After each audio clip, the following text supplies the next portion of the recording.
ফিলিস্তিন, Syria, Lebanon, ইয়েমেনের পর সর্বশেষ ইরানে হামলা চালিয়েছে ইসরায়েল। তেহরানে হামলা চালানোর পর তীব্র প্রতিক্রিয়ার সম্মুখীন হচ্ছে তেল আবিব। এই যুদ্ধ ইসরায়েল ইরানের বাঁচা মরার লড়াই হিসেবে দেখা হচ্ছে। তবে প্রশ্ন দেখা দিয়েছে, যদি ইরানে ইসরায়েলের অভিযান ব্যর্থ হয়, যদি ইরানের পারমাণবিক স্থাপনা সুরক্ষিত থেকে যায়, যদি 400 কেজি পারমাণবিক জ্বালানি, যা 10টি বোমা বানাতে যথেষ্ট, তা ধ্বংস না হয়, তাহলে ইসরায়েলের কি হবে? ইতোমধ্যে ইসরায়েলের গুরুত্বপূর্ণ সামরিক স্থাপনা সহ বিভিন্ন শহর ধ্বংসস্তূপে পরিণত হয়েছে। এ অবস্থায় ইহুদিদের ধর্মীয় ন্যায়শাস্ত্রের একটি ভবিষ্যৎবাণী ব্যাপকভাবে সামাজিক যোগাযোগ মাধ্যমে ছড়িয়ে পড়েছে। ওই ভবিষ্যৎবাণীতে বলা হয়েছে, কোনো ইহুদি রাষ্ট্র 8 দশকের বেশি টিকবে না, ভেঙে যাবে।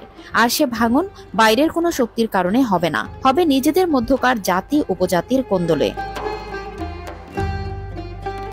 ইহুদিদের ধর্মীয় ন্যায়শাস্ত্র তালমুদে এই ভবিষ্যৎবাণীটি লানাতুল আকদিস সামিন বা 8ম দশকের অভিশাপ হিসেবে পরিচিত। ভবিষ্যৎবাণীটি নিয়ে ইসরায়েলের ইহুদিদের মধ্যেও তৈরি হয়েছে আতঙ্ক। গেল 2000 বছরে বিভিন্ন স্থানে ছোট বড় সার্বভৌম অনেক ইহুদি রাজ্য প্রতিষ্ঠিত হয়েছিল।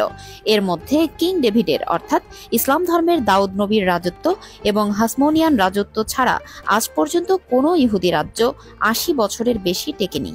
তবে কিং ডেভিডের রাজত্ব ও হাসমোনিয়ান রাজত্ব 80 বছরের বেশি টিকে থাকলেও এই দুই রাজত্বের ভাঙন ধরেছিল 80 বছরের মাথায়।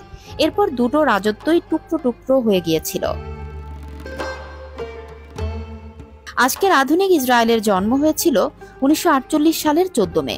2028 সালে 80 বছর পূরণ হবে তাদের, অর্থাৎ হাতে সময় আছে মাত্র 2 বছর। তালমুদের ভবিষ্যৎবাণী সত্য হলে আর 2 বছরের মধ্যেই ইসরায়েল রাষ্ট্রটি ভেঙে পড়তে পারে।